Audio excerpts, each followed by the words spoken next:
अस्सलाम वालेकुम। 105B start करते हैं जी। मुझे ये बताइए कहाँ थे हम, कपड़े चेंज कैसे होते हैं? अभी थोड़ी देर पहले तो ब्रेक ही है कि इसको अब क्विकली हम कर सकते हैं। चलो अब ज़रा डायरेक्ट करने की कोशिश करते हैं, जहाँ पे बात समझ नहीं आएगी ना वहाँ पे हम प्रूव कर लेंगे इसको। ठीक है, ये क्वेश्चन कंप्लीट करते हैं जल्दी से, उसके बाद फिर एक MCQ कराना है मैंने रेशियोज़ का, और उसके बाद आपको सारे होमवर्क में दे देने हैं। और उसके बाद हम NPO का एक सवाल करेंगे आज। जो किया हुआ सवाल है मेहताब वाला, उसको थोड़ा चेंज किया, 2-3 एडजस्टमेंट्स उसमें ऐड किए हैं, और उसमें दोबारा income expenditure balance sheet quickly बनाएंगे, वो सवाल जी के हुआ है। और बीच में एक चीज़ ऐड की हुई है एंडोमेंट फंड की, वो भी हो जाएगी, और साथ ही statement of change in net assets भी उसमें बनाएंगे इंशाल्लाह। ठीक है ना? तो ये काम करके फिर आपकी छुट्टी, फिर कल देखेंगे कि उसमें और क्या करना है, NPO के अंदर थ्योरी क्या पढ़नी है। ठीक है ना? और हो सकता है मैं कैश फ्लो के जो थोड़े से MCQs रह गए थे उनको भी एक नज़र रीड कर लूँ, कुछ रहते हैं एंड वाले। ओके, तो जल्दी जल्दी अब इसको करना है। अब बिल्कुल जी बेटा, देखो इस तरह से कहानी थी, ये एडजस्टमेंट देखो इस तरह से, अब ये ख़त्म हो गई कहानी। पहली एडजस्टमेंट का इन रेशियोज पे क्या इम्पैक्ट पड़ा? तो पहली एडजस्टमेंट में कहाँ से आया इंटरेस्ट? अब बैंक ओवरड्राफ्ट के ऊपर इंटरेस्ट होता है, बिल्कुल। हाँ, फिर वो नेट प्रॉफिट पे इंटरेस्ट नहीं पड़ेगा? तो नेट प्रॉफिट तो हम वैसे ही इंक्रीज करा रहे हैं, तो फिर इंटरेस्ट की वजह से प्रॉफिट कितना को आपको क्या लगता है कि बहुत ज़्यादा इंक्रीज हो जाएगा?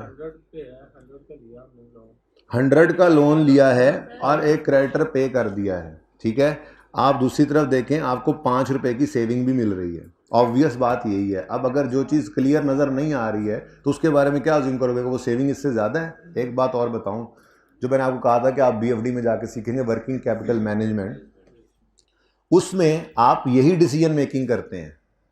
क्या आप डेटर को डिस्काउंट अलाउ करें तो ये एक कॉस्ट है, लेकिन एट द सेम टाइम आपको इंटरेस्ट सेविंग मिलती है, जो बैंक से लोन लेना है वो नहीं लिया, पैसे आ गए।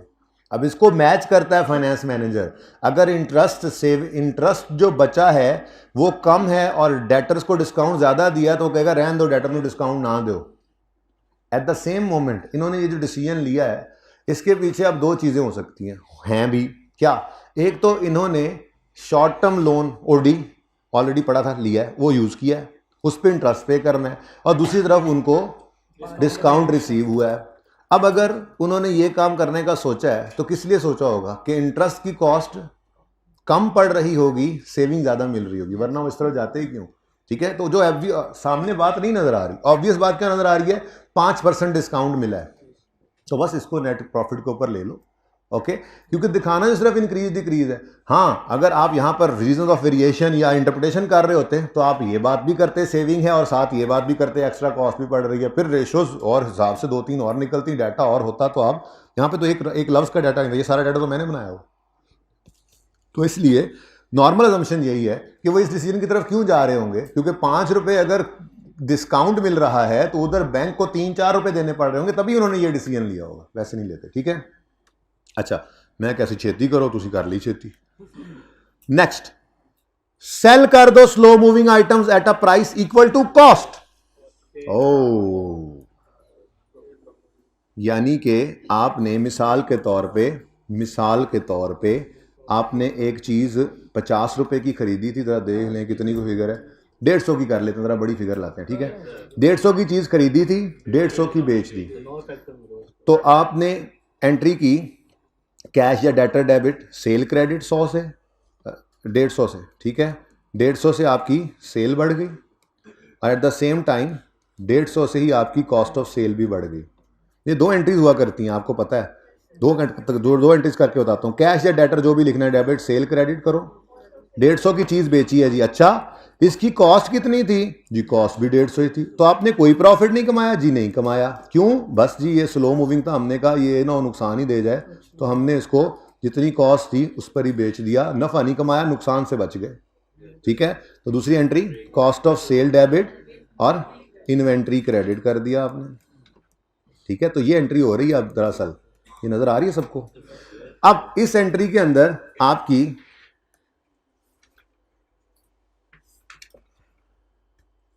ये चीज़ हिट हो रही है। दूसरी तरफ अगर आप देखें ना, तो कैश कहो चाहे डेटर कहो ये भी करंट एसेट में होता है, इन्वेंट्री कहो तो ये भी करंट एसेट में है। तो ये तो सेम अमाउंट से, यानी कि करंट एसेट्स पे तो कोई असर नहीं पड़ने वाला। करंट एसेट पे क्यों नहीं असर पड़ने वाला?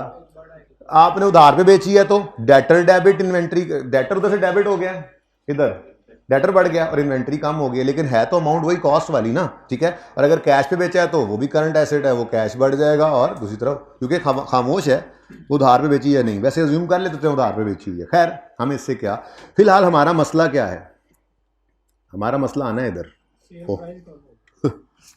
खैर भाई इसको गोलदारा लगाना है, मान गया, ठीक है। सेल बढ़ रही है और at the same time cost of sale बढ़ रही है और सेम अमाउंट से बढ़ रही है, ठीक है। अब आपका दिल जो करेगा ना वो प्रूव करूंगा गलत होना है। खैर चलें सोचते हैं, वन बाय वन सोचना शुरू करते हैं। सबसे पहले ग्रॉस प्रॉफिट रेशियो है, कोई चेंज नहीं आएगा। भाई कह रहे हैं कोई चेंज नहीं आएगा, क्यों आएगा? नहीं, सेल की प्राइस नहीं कम की, सेल बढ़ाई है, at the same time cost of sale भी बढ़ाई है। लेकिन मसला ये है जीपी भी चेंज होता है। मसला ये है कि आपकी सेल और जीपी की फिगर सेम तो है नहीं।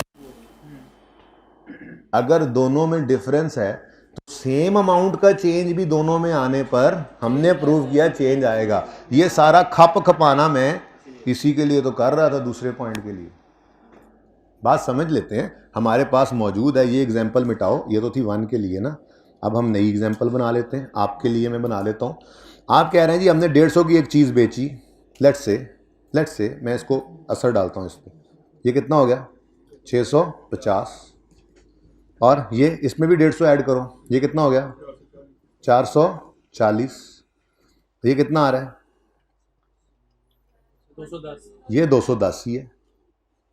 अब जीपी रेशो क्या है, जीपी ओवर सेल। तो जो जीपी था वो तो 210 ही रहा, लेकिन सेल बदल गई है नहीं बदल गई? एक चीज़ तो बदल गई ना, तो असर तो पड़ेगा। अब प्रूव करना लेंथी काम से वो भी कर लेंगे, पहले ज़रा अपने जुगाड़ से ज़रा हेल्प ले लें। जीपी रेशो में रेशो होती है जीपी ओवर सेल। जीपी में कोई फर्क नहीं पड़ा क्योंकि जीपी निकलता है सेल और कॉस्ट ऑफ सेल के डिफरेंस से। सेल में भी 150 ऐड, कॉस्ट ऑफ सेल में 150 ऐड, तो जीपी पर तो कोई फर्क नहीं पड़ा, लेकिन सेल में तो पड़ा है। तो जीपी न्यूमरेटर कोई चेंज नहीं, सेल डिनोमिनेटर बढ़ गई, डिनोमिनेटर बढ़े तो रेशो कम होती है।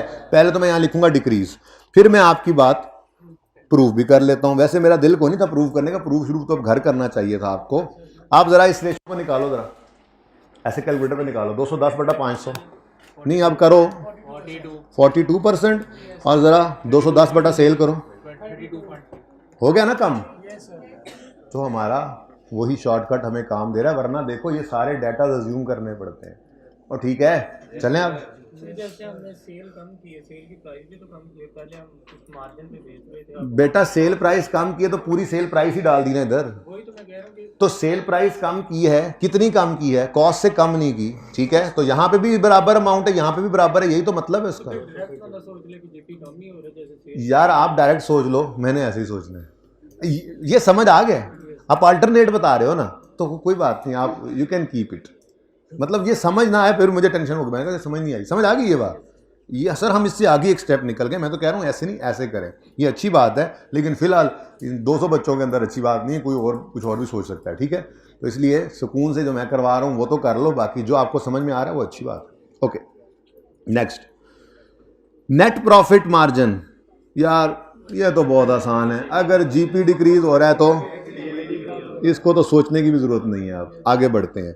Current ratio, current ratio, current ratio होती है, अच्छा जबानी current assets over current liabilities. Current liabilities में कोई चेंज आया? करंट एसेट में कोई चेंज आया? करंट एसेट बढ़ रहा है। कौन सा करंट एसेट बढ़ा? कैश बढ़ा। इन्वेंट्री किधर गई?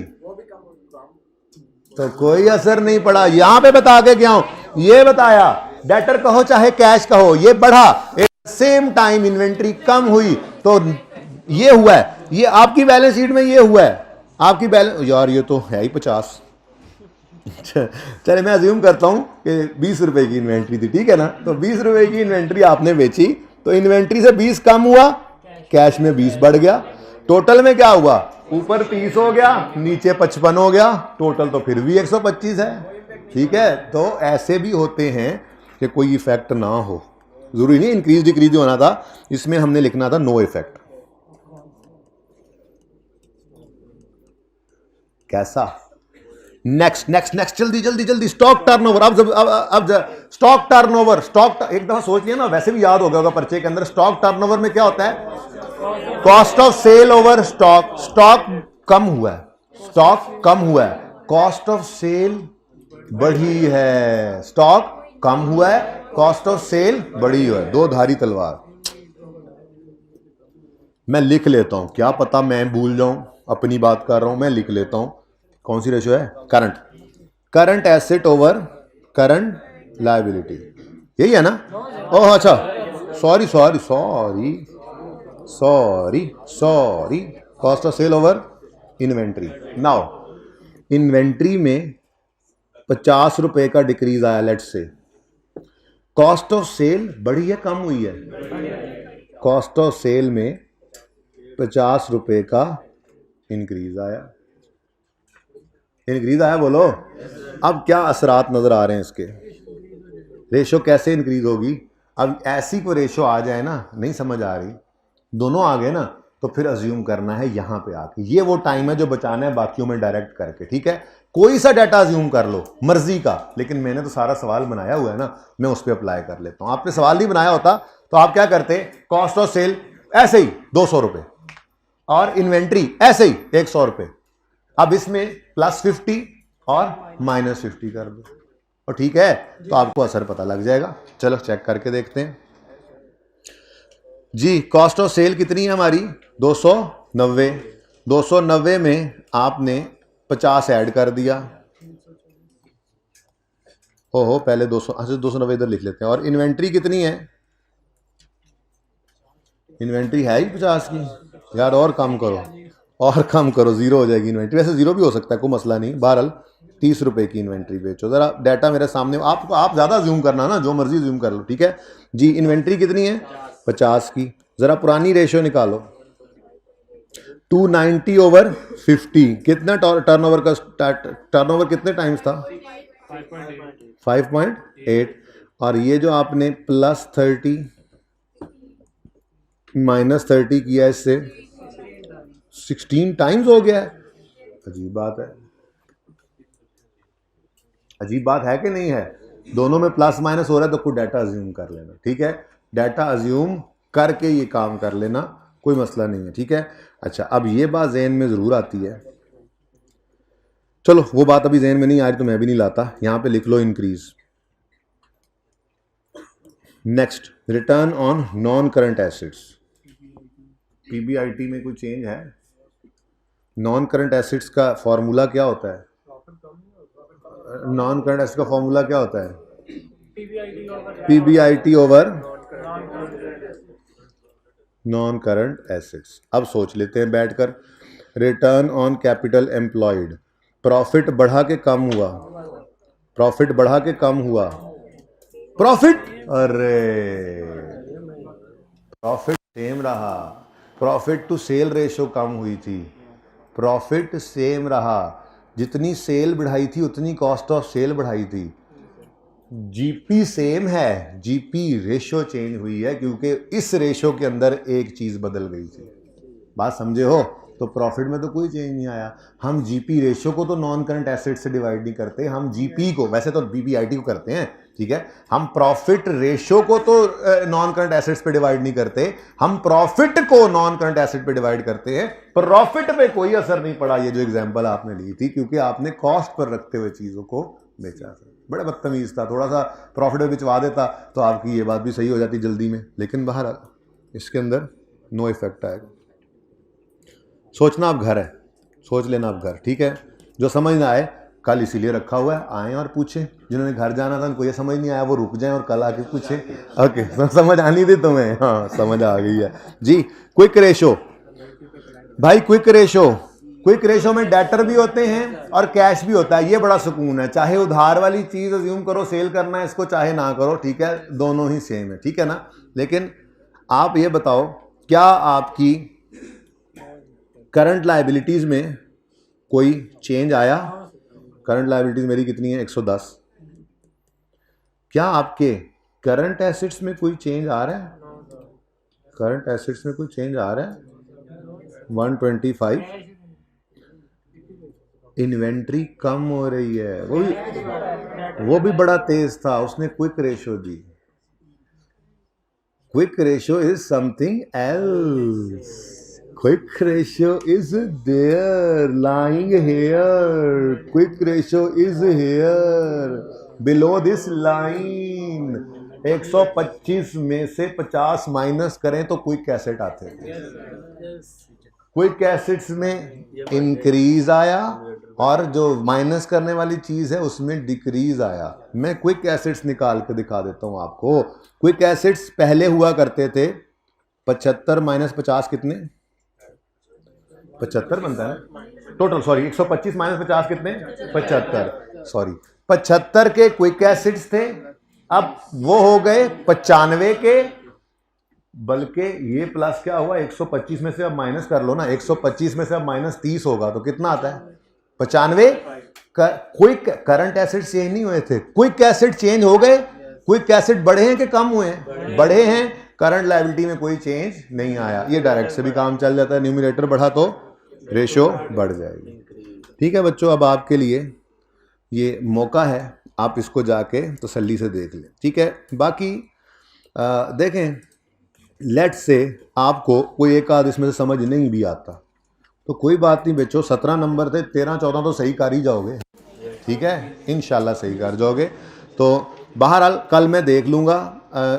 पुरानी एक वीडियो मेरी थी, वैसे तो यूट्यूब पे भी है लेकिन वो नहीं देखनी आपने, पहले मैं उसको देखूँगा। जितनी बात कर ली है, इससे आगे की बात अगर अलग से हो सकी तो वो अलग से कटवा के फिर डाल दूंगा, ताकि ये भी आपको अगर सुनना है अगला और वो उसमें सही सही है। वरना हो सकता है वहाँ मैंने ऐसे कहा यार ये कर लेना और अगले दिन बच्चों ने कहा कुछ नहीं हुआ, बस मसला कोई नहीं हुआ, तो फिर नहीं आएगा। ठीक है ना, तो वो मैं देख लूँगा। आपने बस इसको ट्राई करना है। ओके, पहले क्या ट्राई करना है? पहले क्या ट्राई करना है? डायरेक्ट। बेटा पहले क्या ट्राई कर, सबको मिल जाएंगे, फिलहाल गुजारा कर लें, कॉपीज हो रही हैं, प्लीज़ रुक जाएं, इधर देखें। सबसे पहले करना है डायरेक्ट। डायरेक्ट में सबसे आसान क्या है? सिर्फ न्यूमरेटर बदले या सिर्फ डिनोमिनेटर बदले, 1 मिनट में आंसर आ जाता है। फिर न्यूमरेटर और डिनोमिनेटर दोनों बदलें, लेकिन सेम अमाउंट से बदलें, फिर भी थोड़ा सा रूल बना लिया। हाँ, अगर न्यूमरेटर और डिनोमिनेटर डिफरेंट अमाउंट से बदल जाएं, नेट फिर भी कर सकते हैं, नेट कर लेते हैं। कहाँ गया यार वो न्यूमरेटर डिनोमिनेटर दोनों जो बढ़े थे, कहाँ था वो? कहाँ? नहीं, ग्रीन वाला नहीं, अभी एक रेशो किया जिसके अंदर दोनों बढ़े थे, मैंने कहा एग्जाम्पल ले लो। मैंने कंट्रोल जी करके देखते हैं।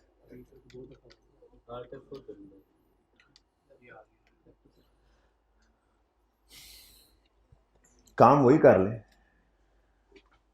कम कौन सा था? डिनोमिनेटर। डिनोमिनेटर में क्या है?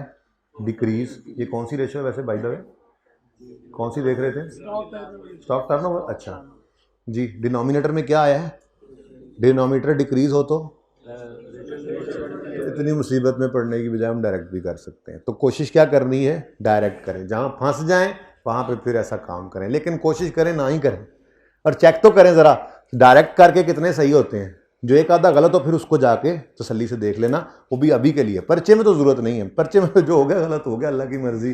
ठीक है, सादा सा रूल बन गया।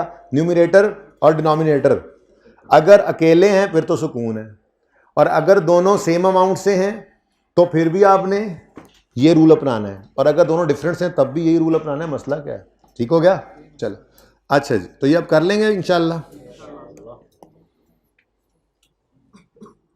चलो, ये सवाल बेसिकली आपके लिए, वैसे मैं शायद ना ही करवाता, आपके लिए सिर्फ MCQs को तैयार करने की हद तक बेहतर एक था। एक पास पेपर भी हो गया और MCQs भी तैयार हो गए। ठीक है,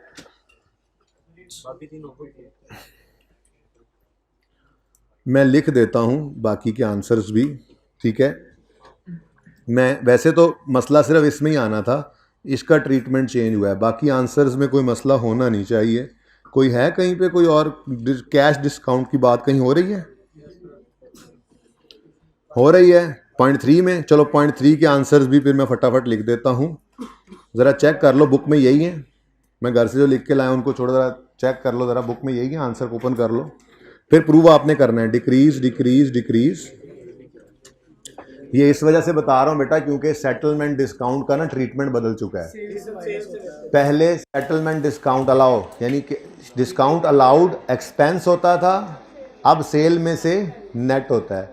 डिस्काउंट रिसीव्ड पहले अदर इनकम में जाता था, अब परचेज में से नेट होता है। तो ये आईकैप का पुराना सवाल है, उस वक्त पुराना ट्रीटमेंट होता था, तो हो सकता है मैंने सवाल ना बदला हो, इसलिए कोई बात नहीं, मैं इसलिए यहाँ पर लिख रहा हूँ, सारे ही लिख रहा हूँ। मैंने सवाल सारा करवाने का घर पे सोचा था ना, इसलिए मैंने ये इंक्रीज डिक्रीज लिख लिया था फटाफट। नो इफेक्ट तो आप चेक कर लेना, इसकी तस्वीर ले लेना, ठीक है। नो इफेक्ट, डिक्रीज और डिक्रीज, माशाल्लाह इसमें सारे डिक्रीज निकले थे भाई। ये फाइनल आंसर है, ओके, आप देख लेना तसल्ली से, वो आपको पता लग जाएगा कि ये क्यों चेंज हुआ। क्योंकि पहले ये 0.3 के अंदर जो डिस्काउंट अलाउड है पहले जीपी के बाद आता था ना, अब ट्रीटमेंट बदल गया तो जीपी से ऊपर चला गया। जब जीपी से ऊपर चला गया तो जीपी को इम्पैक्ट करना चाहिए ना उसको। इसका किताब में क्या आंसर लिखा हुआ है? No effect. अब नहीं बनता नो इफेक्ट, तो इसलिए ये सही कर लिया हमने, ओके। लेकिन आपको क्या, आपने तो ये देखना, आपने वो देखना ही नहीं है, ठीक है। सेटलमेंट डिस्काउंट अब सेल को हिट करता है, जीपी से ऊपर है, और सही है, ठीक है ना। तो ये सोल्यूशन में सही होने वाली बात ही, मैं इसलिए सारा सोल्यूशन ही लिख दिया। मैं बाकियों को भी लिख देता हूँ। नो इफेक्ट, नंबर 4 का पहले पॉइंट का नो इफेक्ट। वैसे बाकी सारे सही होने हैं, लेकिन मैं एहतियातन लिख रहा हूँ क्योंकि मुझे अब शक पड़ गया। उधर क्या लिखा हुआ, सब में इंक्रीज है, मेरे पास भी सब में इंक्रीज है, लेकिन यार क्या पता कोई एक आधा भी हो गया तो घर पे ना आप बैठे ये समझते हो फिर बस ये मुझे आता नहीं है, एक चीज़ ना आती हो ना, ये मुझे आता ही नहीं। अच्छा जी, 5 में नो इफेक्ट है, नो इंक्रीज नहीं, अच्छा 2 इंक्रीज कहता है, नो इंक्रीज उसके बाद नो इफेक्ट, फिर 2 इंक्रीज। अच्छा अभी तो देखो बच्चों, चेंज क्या है उस सोल्यूशन से। एक है 0.3 का, ये तो कलर सेम हो गया ना, या ये कलर मिटा देते हैं, ठहर के जी। एक इस रेशो में चेंज हुआ और दूसरा पहली वाली में। ये दोनों क्यों इम्पैक्ट ले गए हैं? क्योंकि डिस्काउंट अलाउड एक्सपेंस या डिस्काउंट रिसीव्ड इनकम का ट्रीटमेंट अब बदल चुका है। वरना ये दोनों पहले जीपी के बाद आते थे, तो ट्रीटमेंट बदला। असल तो IFRS 15 ने आके ये डिस्काउंट अलाउड एक्सपेंस को कहा इसको नीचे ना रखो, इसको सेल में से नेट करो, तो फिर आई के अपनी किताबों में डाल लिया, फिर डिस्काउंट रिसीव इनकम को भी परचेज में नेट करो, ठीक है। टर्नओवर में क्या है, वो उसी वजह से होगा। क्या? हाँ, वो क्यों नो इफेक्ट था? क्योंकि कॉस्ट ऑफ सेल को इसने हिट किया ही नहीं था, तो cost of sale over inventory ही होता है ना। लेकिन अब तो हो रहा है इफेक्ट, तो ये 3 और तो कोई नहीं है, बस यही होने ही है वैसे तो बाय द वे, कोई और ना वल्ला करे बहरहाल, ठीक है। तो ये सोल्यूशन किताब वाले से ये 3 येलो आइटम्स क्यों बदल गए हैं अब ये भी हमें पता है। तो ये अब मैं इंशाल्लाह यहाँ पे लिख लेता हूँ, करेक्शन इन सोल्यूशन नीडेड, ताकि अगली बार बच्चों को सही वाला दे दें, मैं भूल जाता हूँ।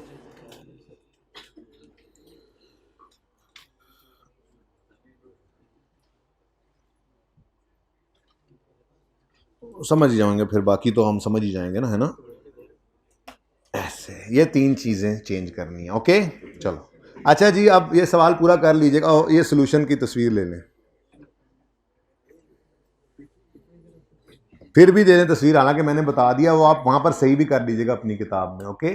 वजह बता दी है, कोई टेक्निकल मिस्टेक नहीं है, ट्रीटमेंट बदला है। जब ट्रीटमेंट बदला है तो सोल्यूशन बदला है, किताब में भी बदलना था, भूल गया, आपको बता दिया। बाकी सवाल भी देखना है, हद होगी।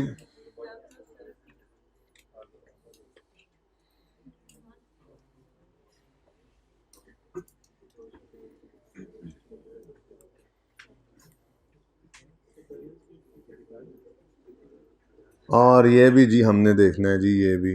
वैसे ये तो आपको तस्वीरें खींच ली थी ना आपने, ये जिसने नहीं खींची तस्वीरें वो भी खींच लें, जल्दी करें, मैंने ये NPO का सवाल कराना है और आगे FIR 2 वाले इंतजार कर रहे होंगे, फिर इनकी तो क्लास है ही। ये वैसे ही आप लोग, ये नहीं आपको बनाना चाहिए था, बहरहाल चले, ये ओरिजिनल डाटा है, ऐसे ही बस मैंने डाटा बनाया हुआ।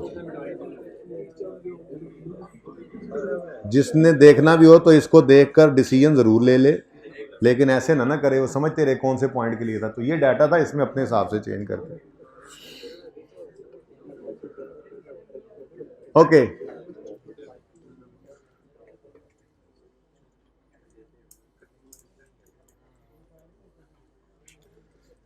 क्वेश्चन बैंक से भी अगर कोई सवाल करना होगा तो मैं आपको रिवीजन प्लान में दूंगा, जैसे प्रैक्टिस क्वेश्चन के बारे में कहा था, ठीक है।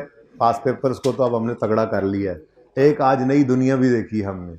ये नई दुनिया रूटीन की क्लासेस में नहीं देखी जा सकती, ये ऐसे ही एक्स्ट्रा क्लासेस में नई दुनिया देखी जाती है। ये जो सवाल था, अच्छा जी, मैंने सिर्फ MCQ नंबर 2 करवाना है, बाकी आपने करके कल मुझे चेक कराने हैं, मैं देखूंगा कि आपने किए हैं या नहीं किए।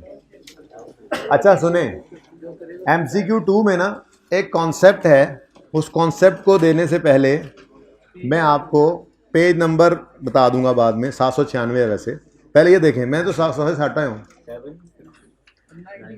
796। सुने जी, प्लीज बेटा इधर देखें, अगर मेरे करंट एसेट्स 150 हैं और मेरी करंट लायबिलिटीज लेट से 100 है, तो नेट में क्या आंसर आ रहा है? 50। मुझे ये बताइए कि नेट में जो 50 हैं, इनको मैं नेट में एसेट्स कहूँगा या नेट में लायबिलिटीज कहूँगा? इसका मतलब अगर मेरे एसेट्स मेरी लायबिलिटीज से ज़्यादा होंगे, नेट करंट एसेट्स की बात अब कर रहा हूँ तो करंट एसेट्स ही होंगे, ठीक है ना। तो नेट करंट एसेट्स अगर मेरे तब होते हैं जब मेरी नेट करंट एसेट्स, वैसे कुछ भी हो सकता है, इसको एसेट ही लिखना चाहिए, जनरल रूल। नेट एसेट्स कब आएंगे? जब आपकी लायबिलिटीज कम होंगी और आपके एसेट्स ज़्यादा होंगे, ठीक है। एक और एग्जांपल बनाते हैं। करंट एसेट्स हैं मेरे 120 के, करंट लायबिलिटीज़ हैं मेरी 150 की। अब नेट में जो आंसर है वो कितना है? इस 30 को हम नेट में क्या कहेंगे? नेट लायबिलिटीज, ठीक है जी। तो अगर कभी सवाल में, रेशो के सवाल में वो लिख दे नेट करंट एसेट्स, तो इसका मतलब क्या होगा? जो भी डाटा ज्यूम करना उसके अंदर, मतलब कोई सा भी डाटा, मैंने कोई सा भी, यहां से यहां पे आप 1000 ले लो, यहां पे आप 900 ले लेना। नेट करंट एसेट्स का मतलब क्या होगा? करंट एसेट्स ज्यादा हैं करंट लायबिलिटीज, और नेट करंट लायबिलिटीज का मतलब क्या होगा? इस तरह की बात देख के अब वो कहेगा हमने ये किया, बताओ रेशो में क्या चेंज आया। तो ओरिजिनल डाटा पता भी तो होना चाहिए ना, न्यूमरेटर डिनोमिनेटर क्या था, फिर इंक्रीज डिक्रीज देख सकते हैं। इसीलिए MCQ नंबर 2 से पहले मैंने ये बात आपको बताई। सालिक हैज नेट करंट लायबिलिटीज, सालिक हैज नेट करंट लायबिलिटीज। जी बच्चों, करंट लायबिलिटीज नेट में होने का मतलब क्या होता है? हाँ, means current liabilities are more than current assets. अब आप यहां पर कुछ भी अज्यूम कर लें, कोई भी डाटा आप बताएं, आप बता दें करंट एसेट्स कितने हैं? 80 जी, तो करंट लायबिलिटीज कितनी होंगी फिर? कुछ भी 80 से ज्यादा 100 है जी, ठीक है। तो ये सिचुएशन, आपने डाटा अज्यूम कर लिया। वो कहता है ही हैज डिसाइडेड टू पे of its account payables using surplus cash. वो एक लायबिलिटी को कम कर रहा है और एक एसेट को यूज कर रहा है, उसको भी कम कर रहा है, ठीक है। अब वो कहता है जरा बताओ करंट रेशियो पे इसका क्या असर पड़ेगा? अब current assets over current liabilities होती है। अब आपने पैसे क्या कहना था? अगर ये पिछली डिस्कशन में पड़ी होती तो आपने कहना था ये तो सेम अमाउंट है, नो इफेक्ट। एक तो वो बात याद रख लो, ये सेम अमाउंट के नो इफेक्ट वाली बात अब कोई नहीं होती, ठीक है। अगली बात, करंट एसेट्स आपने कितने अज्यूम कर रखे हैं? 80, और करंट लायबिलिटी 100। ये इससे रेशियो क्या निकलेगी? छोड़ पहले शॉर्टकट। करंट एसेट्स में भी कमी है, करंट लायबिलिटीज में भी कमी है। दोनों में से कम कौन सा है? न्यूमरेटर, इसको छुपा दिया। अब बताओ डिनोमिनेटर को छुपा दिया, न्यूमरेटर को हो रही है कमी, न्यूमरेटर में होगी कमी तो रेशो भी हो जाएगी कम। तो ज़रा आंसर देखो जाके क्या है, देख लो, यही है। अब इसको प्रूव नहीं, देख लो बेटा, एतबार करो, लेकिन ठीक है, इंसान हूँ ना, इंसान हूँ तो गलती तो हो सकती है बेटा। क्या? तो फिर वो सवाल नहीं आपने सही पढ़ा। अगर आप एसेट बढ़ा के लायबिलिटी कम करना चाहें तो फिर आप नेट करंट एसेट्स कह रहे हैं, जो कि सवाल में नहीं लिखा हुआ। ये तो समझा रहा था मैं, असल ये तो समझा दिया हुआ है, ये समझाने आया हूं यहाँ पे, ये लफ्ज समझाना था। अब ये सवाल में नेट करंट एसेट भी कह सकता है। अगर इस सवाल में नेट करंट एसेट कहता तो फिर हम कहते कुछ भी अज्यूम कर लो, current liability, current asset let से अज्यूम कर लो 150 और करंट लायबिलिटी अज्यूम कर लो 130, ठीक है। तो फिर ये सिचुएशन बन जाती है, और फिर उसी तरह से न्यूमरेटर डिनोमिनेटर में से देखते जो कम हो रहा है तो शॉर्टकट लगा लेते। लेकिन अब चूंकि आपने प्रूव करने का आपका दिल कर रहा है, तो आप कहते हो जी लेट्स से हमारा क्रेडिटर था 20 रुपए का, वो कम हुआ और इधर से कैश भी 20 रुपए से कम हुआ। तो पहले रेशियो कितनी सी? 80/100, 0.8। अब कितनी हो गई है? 60/80 करें तो हो गया डिक्रीज। और समझ गए? हाँ 5 कम हो गया है, सही हो गया। चलो चलें जी, बाकी एमसीक्यूज आपने लाजमी कर लेने इंशाल्लाह आज। मैंने सोचा था फ्रेमवर्क भी करेंगे, लेकिन अब चूंकि हैंड आउट आपको दे दिया इसलिए फ्रेमवर्क अब नहीं करते। इधर देखें जी, आज हमने फ़िलहाल तो ये 2 पास पेपर डिस्कस किए थे, ये अभी किया है, एमसीक्यू 2 कर लिया है।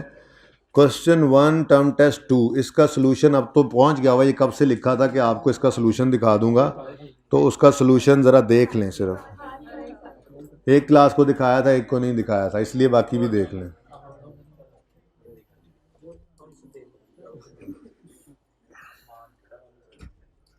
तो ये क्वेश्चन था जी, इसकी पिक्चर ले लें जिसने लेनी है, जिसको अभी तक याद है कि वो मसला है। ईपीएस वाला सवाल था छोटा सा, बस सब कुछ इन प्रोसेस है, सब कुछ हो जाएगा आप लोगों के लिए। सारे लेक्चर नोट्स भी वेबसाइट पे डाल दूंगा, सारे टेस्ट, सारे सोल्यूशन। को पर्दा थोड़ी है आपसे, आपसे है वैसे उत्ते वक्री असैम्बली का सैशन चल रहा होंगे।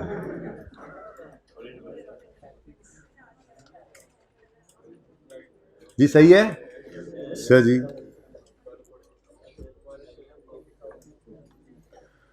अच्छा जी, अब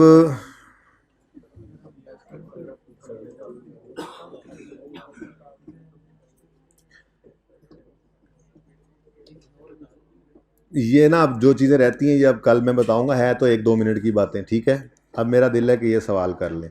फ्रेमवर्क मुझे पता है रह गया है, जिसमें से पर्चे में सवाल आता है 7-7 नंबर का, तो वो हम इंशाल्लाह कल करेंगे। कोई होगा नहीं होगा, हम तो करेंगे, परसों करेंगे, बल्कि वो भाई सवाल सेम है। जल्दी से देख लें इधर, क्वेश्चन सेम प्लीज।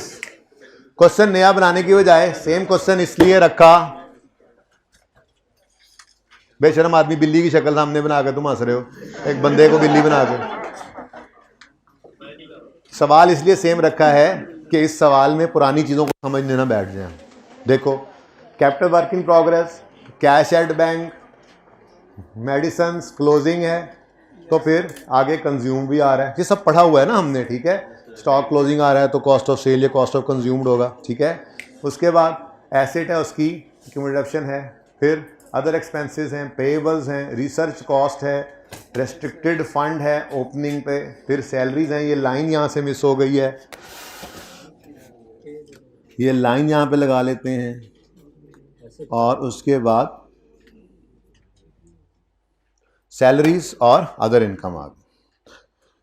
असल सवाल जो था उसके अंदर यहाँ पर 200 किधर गया, ये 230 नहीं था, अगर आप उसे ओरिजिनल सवाल ढूंढेंगे तो वो 180 था।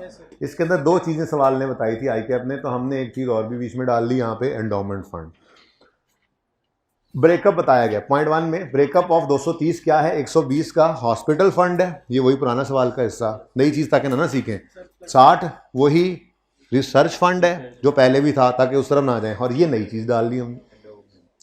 इसके बारे में ज़बानी आपको बताया था कि एंडोमेंट फंड होता है कि जो बंदे ने आकर ये फंड बनाना है ना, ये पैसे दिए हैं, तो वो ये कहता है ये असल पैसा आपने नहीं छेड़ना। जैसे मिसाल के तौर पे आप यहाँ से कॉलेज से पढ़ के चले गए, आप क्वालिफाई कर गए, अलुमनाई हो गए, और आप कुछ अर्से बाद वापस आए और आके आपने कहा, कुछ एक 10-15 लोग आए, आपने कहा कि यहाँ पे हम एक फ़ंड बनाना चाहते हैं स्टूडेंट्स को सपोर्ट करने के लिए, लेकिन वो एक एंडोमेंट फ़ंड होगा कि जो पैसे हम आज रख रहे हैं ये पैसों को नहीं छेड़ना। इन पैसों को इन्वेस्ट करके जो इनकम आएगी, उस इनकम का भी लेट्स से 50-60% वो इसी में ही डालना है ताकि ये अमाउंट इंक्रीज़ होती रहे, और जो बाकी की इनकम आएगी उससे आप स्टूडेंट्स, नीडी स्टूडेंट्स की हेल्प कर दीजिएगा। ये हम इसलिए चाहते हैं कि ये हमेशा बना रहे और हमेशा ये हेल्प करता रहे। ये एंडोमेंट फंड है, सिंपल, ठीक है। एंडोमेंट फंड क्या है? जो पैसा रखने वाला है एनपीओ में आकर उसने कहा है इसको नहीं छेड़ना, बल्कि इन्वेस्टमेंट, कभी ये होता है कि कहते हैं इन्वेस्टमेंट इनकम सारी यूज़ कर लो, असल पैसा ना छेड़ो, लेकिन नॉर्मली ये करते हैं तो कहते हैं जी ये पैसा है इसको इन्वेस्ट करो, जो कमाओ इसको तो छेड़ने नहीं है, जो कमाओ उसमें से भी को 20-30% इसमें डालते रहो ताकि ये भी बढ़ता रहे, ताकि आहिस्ता आहिस्ता इनकम भी बढ़ती रहे, बाकी यूज़ करो अपने इस काम के लिए जिसके लिए हम कर रहे हैं, स्टूडेंट्स की हेल्प के लिए, ठीक है। तो वो एंडोमेंट फंड है।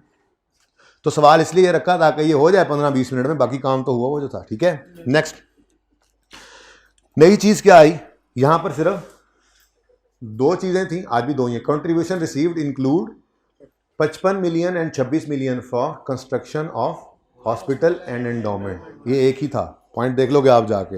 यानी यहाँ पर पहले कंट्रीब्यूशन रिसीव में 2 चीज़ें थी, हमने कहा था जी एक हॉस्पिटल फंड है वो 55 ही था, और बाकी हमने कह दिया था, यार तू बंद हो जाए यार, इतना अच्छा भी नहीं है जी जी 55 रुपये हमने कहा था जी हॉस्पिटल फंड के लिए कंट्रीब्यूशन आया है, बाकी सारा जनरल है। मैंने इसमें एक और चीज़ भी डाल दी, ठीक है।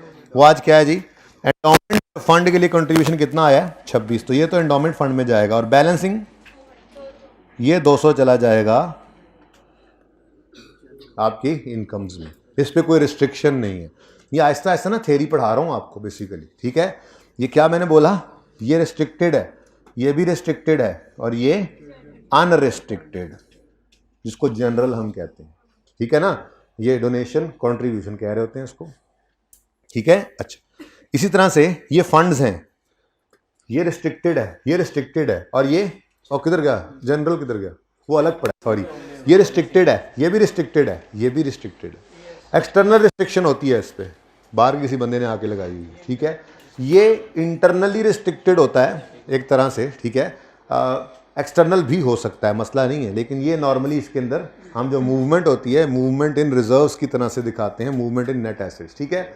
और ये भी रिस्ट्रिक्टेड है, तो फिर अनरिस्ट्रिक्टेड कहाँ गया? अच्छा, किधर गया?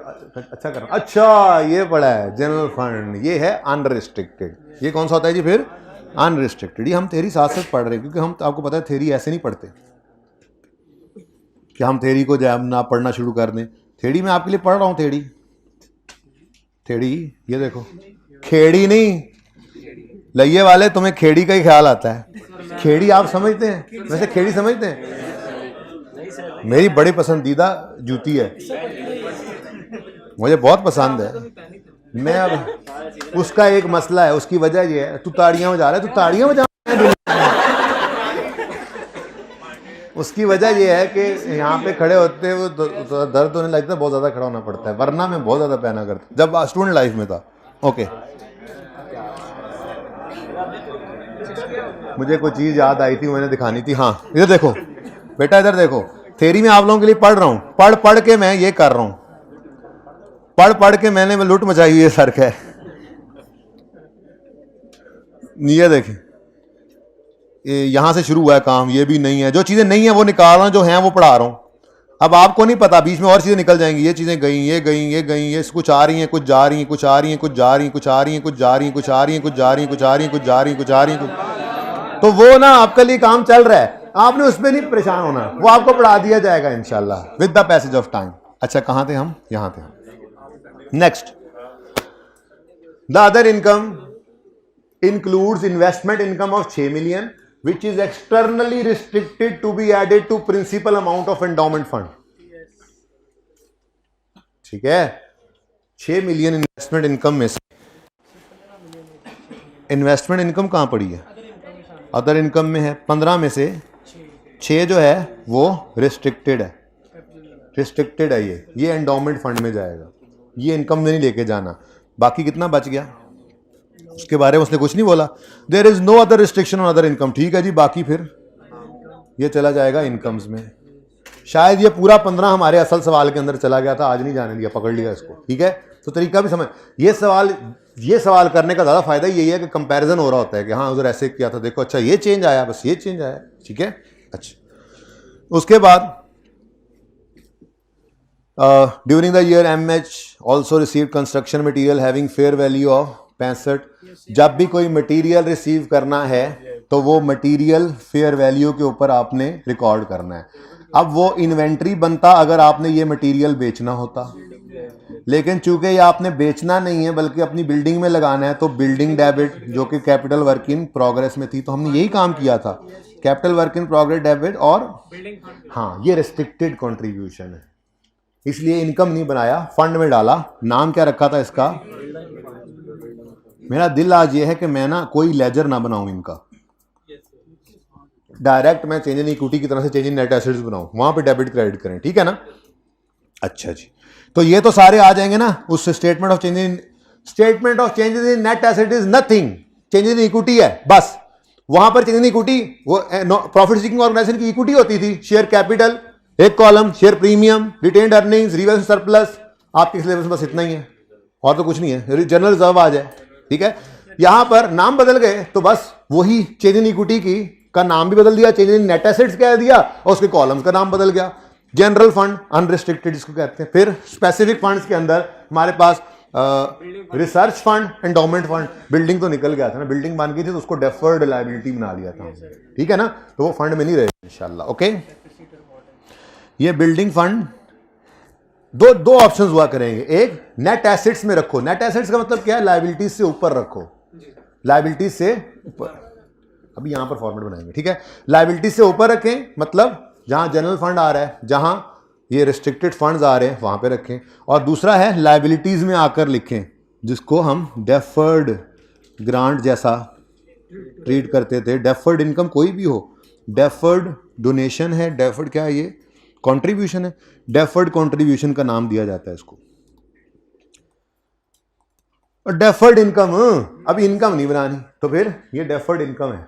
ठीक है ना, इसको क्या ही डेफर्ड इनकम देंगे, इसको ओपनिंग में भी नहीं लाएंगे यार। ठीक है ना, ये है डेफर्ड लायबिलिटी। डेफर्ड लायबिलिटी जब पूरी हो गई बिल्डिंग, वो डेफिसिट हो जाएगी, ये इनकम बने जाएगी। ओके, जबकि रिसर्च फंड एक ऐसा फंड है कि जिसके खर्चे भी उसी में ही दिखा रहे होते हैं, उसके पैसे भी वहीं पे जा रहे होते हैं, उसके खर्चे भी वहीं पे, हम इनकम एक्सपेंडिचर में ला ही नहीं रहे।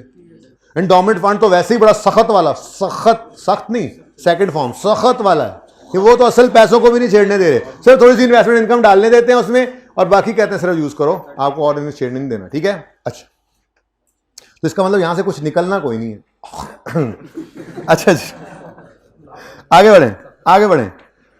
MWIP has completed the hospital building, तो इसकी हमने एंट्री की थी CWIP डेबिट और बिल्डिंग डेबिट, CWIP क्रेडिट, सब याद है आपको। उसके बाद डेप्शन चार्ज की थी। चलो जी शुरू करते हैं फिर काम, जितना हो सकता है जल्द अज जल्द। मार्कर पड़े थे यहाँ, कहाँ ले गए थे भाई? यहाँ से मार्कर उठाए थे किसी ने, किसी बच्चे ने उठाए हुए थे, दिखा रहे थे। जल्दी ला के दो, एंड में पड़े हैं, सुने।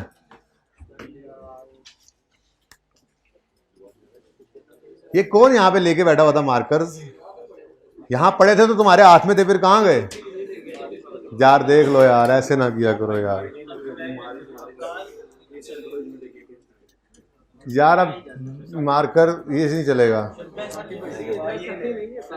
ये ब्लू है भाई। मार्कर्स आमिर भाई चले जाएं, नहीं है टोकरी में काम का।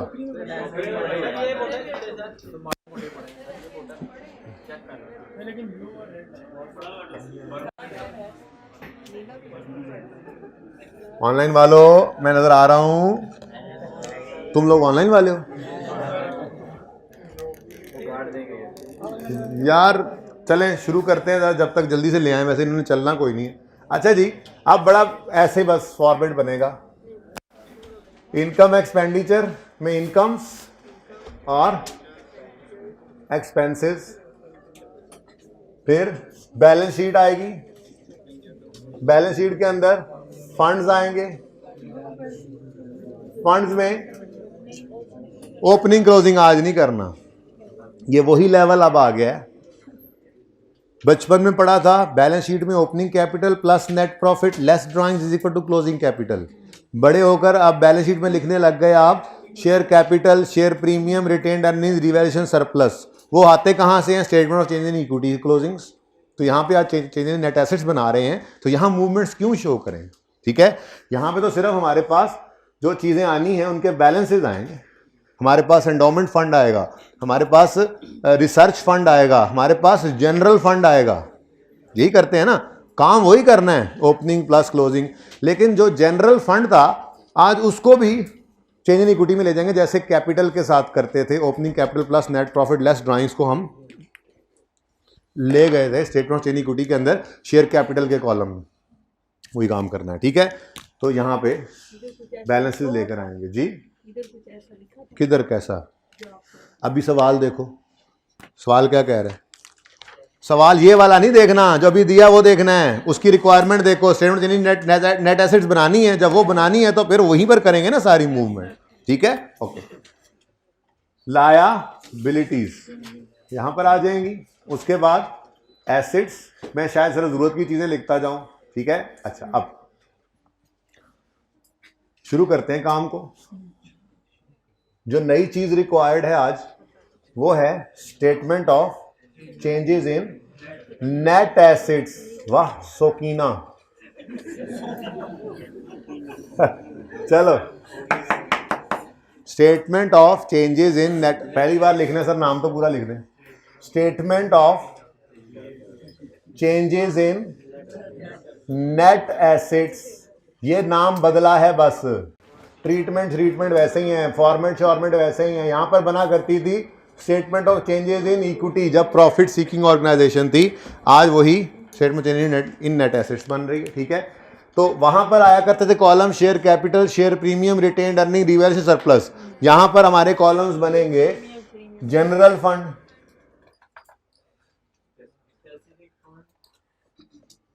स्पेसिफिक फंड में रिसर्च फंड लिख दो, रिसर्च फंड। वैसे तो इनके ऊपर ये भी लिखते हैं अनरिस्ट्रिक्टेड, रिस्ट्रिक्टेड, लेकिन छोड़ो उसको भी, आप फिलहाल सुकून से बस ये बनाओ कि नेक्स्ट एंडोमेंट फंड, ये मैंने न्यू इंसर्ट किया है। बाकी ये दोनों जो थे ये ऑलरेडी मौजूद थे हमारे सवाल में। उसमें ये हुआ था बिल्डिंग फंड है, वो फंड है लेकिन वो लायबिलिटीज में लिखा था, याद होगा आपको। लायबिलिटीज में लिख के उसको फिर अमोर्टाइज कर रहे थे ना, उसको छोड़ें, आएगा जरूर, वो यहाँ पे आएगा, बिल्डिंग फंड यहाँ पे आएगा, यहाँ बिल्डिंग फंड। बेटा छोड़ो, ओपनिंग में नहीं पढ़ा होगा, थोड़ी देर के लिए अज्यूम कर लो नहीं पढ़ा होगा। मैं आपको ना कल इसके अब फिर पूरे ट्री के साथ समझा दूंगा कौन से फंड के साथ क्या ट्रीटमेंट करना है। फिलहाल छोड़ो, फिलहाल जो ओपनिंग में है वही क्लोजिंग में है, वही रखने हैं। ओके, चलने दो जी। रिसर्च का लेजर बना था, रिसर्च फंड का, उसका ओपनिंग डेबिट, क्रेडिट, क्लोजिंग आए थे, वो क्लोजिंग यहाँ पे दे दिया था हमने लाकर, वही बस हम कॉलम फॉर्म में बना रहे हैं। जो वहां पर जनरल फंड आपका जो पुराना सवाल है उसमें ओपनिंग फिगर्स भी वही होंगी, सिर्फ एंडोमेंट फंड चेंज हो रहा है थोड़ा सा। ठीक है, शायद इस वजह से थोड़ा सा सरप्लस की फिगर यहाँ पर चेंज आया, कोई एक इनकम हम डायरेक्ट उधर ले गए। ठीक है ना, वरना वही आइटम्स होंगे। जनरल फंड यहाँ पे आता था ओपनिंग प्लस सरप्लस, बस यहाँ पे आ जाएगा कॉलम में ओपनिंग प्लस सरप्लस। कोई ट्रांसफर है तो वो यहाँ पे जो माइनस करके दिखाया था उस दिन, याद है वो क्या कर रहे थे? जनरल फंड से निकाल के रिसर्च फंड में फेंक रहे थे। तो आज यहाँ आसानी होगी, जनरल फंड से निकालेंगे, रिसर्च फंड में फेंक देंगे। ठीक है, तो ये तीन ही रखें फिलहाल। ओके जी, ओपनिंग होगा, किसी काम के मार्कर नहीं है बता दें उसको। उसके बाद कुछ अप्रोप्रिएशंस के बाद क्लोजिंग बैलेंस आ जाएगा। सवाल ये उठाने का सिर्फ मकसद ही यही था, वही ठीक सन मेरे ख्याल से जेड़े उत्तर चुके सन मेरे। हाँ, लेकिन वो मैं आपको कल बताऊंगा। फंड अमोर्टाइज नहीं करेंगे, लेकिन हो सकता है उसको मैं रखवा यहीं पर ही दूं, ताकि दो कैटेगरीज बना दें। एक वो जो अमोर्टाइज होके अल्टीमेटली इनकम बनने हैं, तो चाहे बन रहे हो इनकम, चाहे किसी वजह से ना बन रहे हो, ज़्यादा चीज़ें ना फैला नहीं सकते, फिर ज़रा दो कैटेगरीज बना लेंगे। एक कैटेगरी वो रख लेंगे जो कभी भी अमोर्टाइज होकर इनकम नहीं बनते, और एक कैटेगरी वो बना लेंगे जो अमोर्टाइज होकर इनकम बनने हैं, कभी ऐसा होता है कि अभी रुके हुए हैं क्योंकि वो जिस चीज़ के लिए आए थे वो चीज़ें भी कंप्लीट नहीं हुई, तो अभी नहीं हो रहे या हो रहे हैं, तो इनको इसी तरह से रख लेंगे अलग अलग। ये मैं कल कैटेगरीज दो बनवा दूंगा, ठीक है ना। एक आपके साथ ट्री शेयर कर दूंगा जिसके अंदर जो मैक्सिमम चीज़ें हैं वो डाल लेंगे। ओके, तो कल छुट्टी करनी हो, छुट्टी कर रहे हो कल ऑनलाइन? तुम नहीं आए तो शायद ना हो। अच्छा, काश के मैं रिस्ट्रिक्शन लगा सकता कुछ बच्चों पे, यूट्यूब पे भी वो नहीं देख सकते, काश। चलो शुरू करो, काम शुरू करते हैं, काम शुरू करते हैं जी। सबसे पहले कैपिटल वर्क इन प्रोग्रेस है। बताओ जी, इसकी कोई एडजस्टमेंट? हाँ, इसका लेजर बना लिया था हमने क्योंकि ये गायब हो गया था। ये चौंगतार इंटरनेशनल वाले की तरह से नहीं था कि जितना है उतना ही पड़ा रहे छोड़ दो। इसमें कुछ एडिशन भी हुए थे और ये ट्रांसफर भी हो गया था बिल्डिंग में, याद है? अच्छा, तो CWIP एज पर ट्रायल, अंग्रेजी में जरा कम कम होंगी, मैं सिर्फ फोकस इधर कर रहा हूँ। ट्रायल में कितना है जी? 335। ओके, उसके बाद आगे बढ़े। कैश एट बैंक है, ये एसेट्स में चला जाएगा, कितना? 125 cash and bank. Next, closing inventory 14, inventory 14, treatment सारा सीखा हुआ है। Next, contribution. अब ये जरा टूट के जानना है। इसमें 55 बिल्डिंग फंड, तो बिल्डिंग फंड मैंने इधर नहीं डाला, उसकी वजह कल दो कैटेगरी, ये इजी हो जाना है आपके लिए एकदम से। चीजें ना कंफ्यूज होते थे बच्चे, तो ये इजी हो जाएगा। वो जो अमोर्टाइज होने हैं उनको रखेंगे ही लायबिलिटी में, चाहे किसी वजह से नहीं हो रहे अभी, फ्यूचर में होंगे, चाहे हो रहे हैं अमोर्टाइज। और जो कभी नहीं अमोर्टाइज होने वो कौन से हैं? एंडोमेंट है। वो कौन से हैं? ये जनरल फंड, और वो इस तरह के स्पेसिफिक एक्सपेंस वाले रिसर्च फंड, इस तरह के, इनको हम नेट एसेट्स में रख लिया करेंगे, तो जिंदगी आसान होगी। ठीक है, अच्छा, तो इसलिए उसको हमने अलग ही रख लिया। बिल्डिंग फंड पता नहीं आएगा कब, फिलहाल कंट्रीब्यूशन आ गया इसका। ठीक है, अब कंट्रीब्यूशन, ये कैश डेबिट कंट्रीब्यूशन क्रेडिट हुआ पड़ा है, बस वो कंट्रीब्यूशन क्रेडिट जो है वो 3 जगहों पे, उस दिन 2 जगह पे किया था, आज 3 पे कर रहे हैं। ठीक है, बताओ जी, ये 55 किसका है? जाके देखना पड़ेगा या याद है?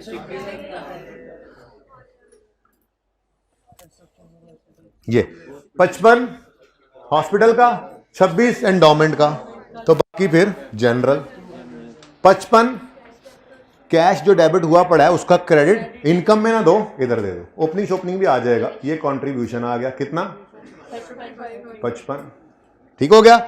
उसके बाद 26 है, उसका कैश जो डेबिट हुआ पड़ा है वो क्रेडिट कहां करें? बिल्डिंग फंड में, इनकम्स में मना है। एंडोमेंट के पैसे आए हैं, एंडोमेंट के लिए जो पैसे दे रहे हैं, कल कल 5 बंदों को और तैयार किया आपने, वो भी आगे कॉलेज के बाद उन्होंने कहा इस फंड में हमारे पैसे भी डाल दें, तो वो पैसे इनकम नहीं, वो एंडोमेंट फंड। वो असल प्रिंसिपल अमाउंट रिस्ट्रिक्टेड होती है, उसको छेड़ना ही नहीं है, उसको इन्वेस्ट करें, उसको कमाएं, उससे कमाएं, इन्वेस्टमेंट इनकम करें, इनकम कमाएं, और उस इनकम का भी कुछ हिस्सा इसी में ही रखें ताकि ये ग्रो करता जाए, ताकि बच्चे ज़्यादा से ज़्यादा इससे, कल को कोई लोन ले रहा है, फ्यूचर के अंदर जाके कोई और हेल्प ले रहा है, कोई किसी किस्म की भी कोई असिस्टेंस ले रहा है, तो वो बढ़ते जाएं, ये सपोर्ट करता जाए। ठीक है ना। तो एंडोमेंट कंट्रीब्यूशन एंडोमेंट में आएगा, पता नहीं ओपनिंग कितना होगा, मैंने तो यहां पर लिख दिया कंट्रीब्यूशन। किसका है ये कंट्रीब्यूशन? तो एंडोमेंट का कंट्रीब्यूशन है, तो एंडोमेंट में आएगा 26, और बकाया 200 ला दो यार, यहां पे आ गया कंट्रीब्यूशन। कितना? थोड़ा सा सवाल करूँ, फिगर्स बदलनी पड़ती हैं, जाहिर है वो मैंने बदली हैं, इसलिए बिल्कुल मैच नहीं कर रहे, लेकिन फायदा ये हुआ कि ट्रीटमेंट सारे वही चल रहे हैं। ओके, अल्लाह करे अब ये चले, ये जरा सही चल रहा है गुजारे का, इसलिए इसको जरा रखते हैं, जरूरत ही पड़ जाता है जी। नेक्स्ट, कौन सा 200? बेटा ये जनरल फंड में आएगा, यहां से होके आएगा। जनरल फंड में तो सरप्लस डेफिसिट आता है ना, इनकम एक्सपेंडिचर में जो जाता है वो जनरल फंड को ही हिट हो रहा है। ठीक है, अच्छा, नेक्स्ट 332 जनरल फंड ओपनिंग है। ओपनिंग क्लोजिंग क्यों है ये आपको बताया हुआ है, डिस्कशन नहीं हो रही, अब रूल्स भी लिखवाए हुए हैं, दोनों क्लासों में लिखवाए हुए हैं। नेक्स्ट मेडिकल इक्विपमेंट और उसकी, ये आप खुद चलो, मेडिकल इक्विपमेंट कितनी कॉस्ट है जी? 320, और इसकी एक्यूमुलेटेड डेप्शन ओपनिंग कितनी पड़ी है? 100। अभी इंशाल्लाह इसके अंदर डेप्शन एक्सपेंस निकाल कर डालेंगे तो वो देख लेंगे जब बारी आती है तो, ठीक है। सब किया हुआ है, लेजर नहीं बना रहा मैं, okay. Next, medicine used, medicine used कितनी? 76। अदर एक्सपेंस, ये भी उधर ही जाना है। अदर कितना? नेक्स्ट क्या है? पेबल्स, बता दो कितने हैं, कोई एडजस्टमेंट नहीं है। पेबल्स 17। नेक्स्ट, रिसर्च कॉस्ट, ये इधर एक्सपेंस नहीं बनानी, इसका अपना फंड मौजूद है, ऐसे ही किया था, बस वो उस दिन लेजर बना हुआ था, देख लो आप अपने सवाल में जाके। तो ये लेजर ही स्टेटमेंट फॉर्म में बनाया हमने, ये statement of change in net assets बन गई है, ठीक है। तो क्या लिखें जी? Research cost. काश के रिसर्च का कंट्रीब्यूशन भी होता। अब अगली बार मैं बच्चों के अंदर सवाल जो ये वाला दूंगा ना, उसमें एक और चीज ऐड करूंगा, कंट्रीब्यूशन के अंदर रिसर्च फंड का कंट्रीब्यूशन भी होगा, तो कंट्रीब्यूशन में वो भी आ जाता रिसर्च के अंदर, और ठीक है ना। अच्छा जी, बहरहाल अभी तो कोई नहीं। 33, ठीक हो गया। नेक्स्ट, रिस्ट्रिक्टेड फंड, लेकिन ये कुछ एक चीज नहीं थी, ये तो 3 चीजें थी, 120, 60 और 50। 120 कौन सा है? बिल्डिंग, ब्रॉड डाउन, ये डेफर्ड लायबिलिटी 120, फिर रिसर्च का 50, क्या यार 60 लिख रहा था मैं, लिखते लिखते तुमने मुझे बहका दिया। नेक्स्ट, सैलरीज, अच्छा देखो क्या बेटा, अच्छा हो सकता था वो यूं कहता, सैलरीज में कुछ सैलरी रिसर्च के ऊपर बैठे हुए साइंटिस्ट की अलग है और कुछ अलग है, तो जो रिसर्च वाली होती वो रिसर्च कॉस्ट में और क्या पड़ा है, वो ऐसे भी कर सकता था कि सैलरी और अदर एक्सपेंसेस के अंदर कुछ डाल देता, थोड़ा थोड़ा, जैसे नीचे जिसमें पड़ी हो कहता सैलरीज के अंदर 10 रुपए पड़े हैं और अदर एक्सपेंसेस के अंदर 23 रुपए, 23 है नहीं, सैलरी के अंदर 23 रुपए पड़े हैं, अदर एक्सपेंसेस में 10 रुपए पड़े हैं जो रिसर्च से रिलेट करते हैं, तो हम वहां से निकाल कर यही काम यहां पे करते, वहां ना जानते, जैसे कंट्रीब्यूशन के साथ किया है। तो ये मुमकिन है, हो सकता है, ये एडजस्टमेंट हो सकती है, ठीक है। फिलहाल कोई नहीं थी, अब ये भी अगली बार इंशाल्लाह डालूंगा। जेन में आ रहा है, सवाल कराते कराते जेन में आता है, ये भी आपको बता दिया है, अगली बार वालों के लिए डाल देंगे इसको, ठीक है। अच्छा, अदर इनकम में 6 तो इधर जा चुका है, नहीं जा चुका, 6 एंडोमेंट में जाना है। इन्वेस्टमेंट इनकम, बेटा लिखो इन्वेस्टमेंट इनकम, इन्वेस्टमेंट इनकम है, यहां क्यों आ रही है? क्योंकि इसको हमने रिस्ट्रिक्ट किया हुआ है कि यहां पे ऐड करो। अब हो सकता है सारा ही ये इन्वेस्टमेंट करके इनकम आई हो, लेकिन रिस्ट्रिक्शन सिर्फ 6 पे है, बाकी पे नहीं है, तो बाकी फिर इधर ले आओ। कितनी जी? 9। सैलरी एक्सपेंस कहां नहीं डाला? ओहो, सैलरीज 53, ठीक है। ट्रायल खत्म, ओपनिंग बैलेंस लिख लिए, कहता है कंट्रीब्यूशन में 55 और 26 पड़ा है, हो गया ये काम, 55, 26 और बाकी भी। अदर इनकम में 6 पड़ा है, बाकी भी हो गया। ड्यूरिंग द ईयर कंट्रीब्यूशन, ये एंट्री नहीं की थी, अब लिख ली। CWIP debit, building fund credit, ये काम किए हुए हैं 65 से, CWIP डेबिट और बिल्डिंग फंड क्रेडिट।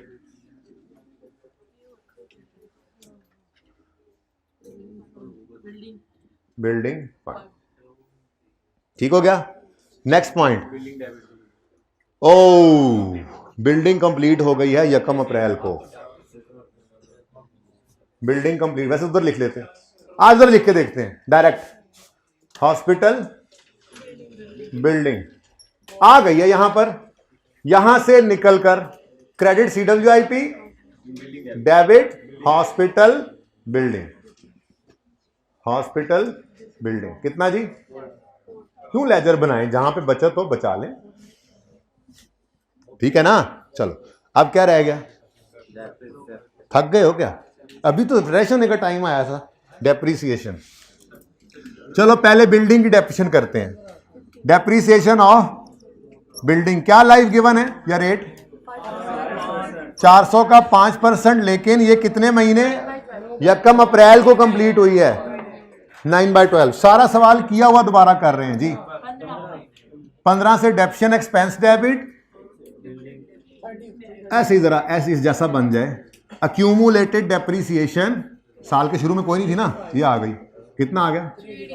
असल में वहां पे जब सवाल किया था तो इसका लेजर बनाया था, आज वो भी डायरेक्ट हो गया, ठीक है।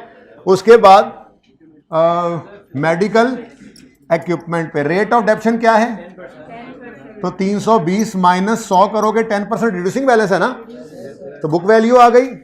कोई एडिशन कोई डिस्पोजल नहीं, इनटू बोलो 22, यही था, सही है ना।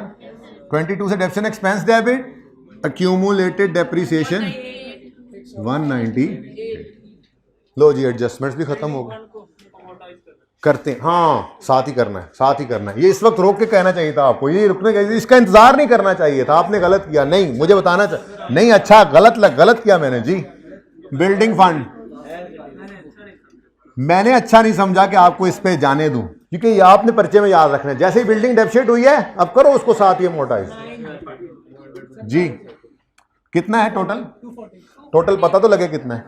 ये सारा टोटल 240 है, ठीक है। तो 240 इंटू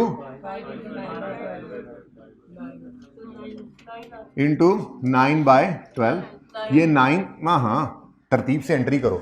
बिल्डिंग फंड डेबिट और इनकम क्रेडिट, ठीक है। ये इनकम में चला गया। क्लोजिंग बताओ? 231। इधर देखो वर्किंग नंबर जो भी है 231 वहां से। डन? सवाल तो खत्म है, कुछ रह तो नहीं गया। 30 बस ये था। इधर देखो पहले ये यहां पर दिखा देते थे मूवमेंट, आज यही चेंज इन इक्विटी में चली गई। जैसे नेट प्रॉफिट निकल के रिटेन अर्निंग में जाता था, वैसे ही सरप्लस निकल के जनरल फंड में चला गया। सरप्लस कितना? 33। साथ ही उन्हें ख्याल आया, ये एक लाइन लिखी हुई थी, ये आपस में ट्रस्टीज ने एक एग्रीमेंट पर में रेजोल्यूशन पास किया है कि जितना सरप्लस हुआ करेगा उसका कुछ % रिसर्च को एलोकेट करना। इधर से निकालो, इधर फेंक दो, ये इंटरनल रिस्ट्रिक्शन। तो ट्रांसफर्ड टू रिसर्च फंड 33 का। ये फिगर क्यों बदली है? क्योंकि ऊपर इन्वेस्टमेंट इनकम बदली है आपके सवाल में ना, थोड़ा सा वो चेंज आया था। कितना? 7 कर लो, ठीक है। तो क्लोजिंग बताओ? 350,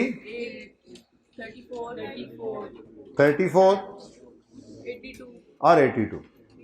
भाई सवाल को हैंडआउट में देने का मकसद ये है कि इसी को दोबारा कर लें। कोई और महसूस किया सवाल तो एक आधा कल फिर बना के ले आऊंगा इसका, ये मेरे ऊपर। नो सर नहीं, मुझे पता है, तुमसे मशवरा नहीं मांगा, बता रहा हूं। 358 इधर देखो, आके लिखोगे जनरल फंड 350। बेटा ऐसे ही होता था ना, चेंज इन इक्विटी का क्लोजिंग यहां से निकल के बैलेंस शीट में आते थे, वही काम हो रहा है। महसूस करें, उसके साथ कंपेयर करके लिंक करके, तो कुछ नया नहीं किया, सिर्फ एक बार वही बात आपको बताना था कि आपको पता है जी। रिसर्च फंड मैं आपके लिए आसान से आसान कर रहा हूं थ्योरी को, कुछ चीजें यहां पर आज समझा दी, पढ़ा दी बीच में, बस वहां पे हाईलाइट कर देंगे और ज्यादा चीजें जो इररेलेवेंट है वो काट रहे हैं, ठीक है ना। टेंशन नहीं लेनी आपने, सारी रात लगा रहा हूं मैं। 34 और लास्ट टाइम ना मैंने बच्चों को कहा था ये पढ़ लेना, फिर वो मैंने अंदाजा लगाया कि पढ़ा उन्होंने कोई नहीं था, बड़ी गड़बड़ हुई, तो फिर मैं अब वो खुद ही जो चीजें कम करके इधर डाल रहा हूं जी। बोलो ना बेटा, ऐसे नहीं कर, आप चुप कीजिए, ऐसे कहते जी।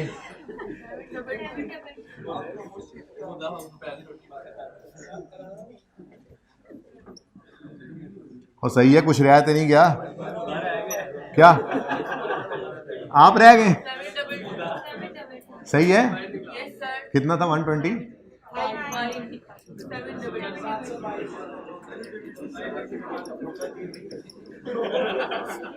अच्छा जी, अब आज के लिए इतना काफी है। जिंदगी रही तो कल होगी मुलाकात। बात सुने, ये तस्वीर खींचने तक हाइब्रिड वालों जल्दी से खींच लो। आप लोग जरा 1 मिनट बैठे रहिए, ठीक है? अल्लाह हाफिज। वो बाद में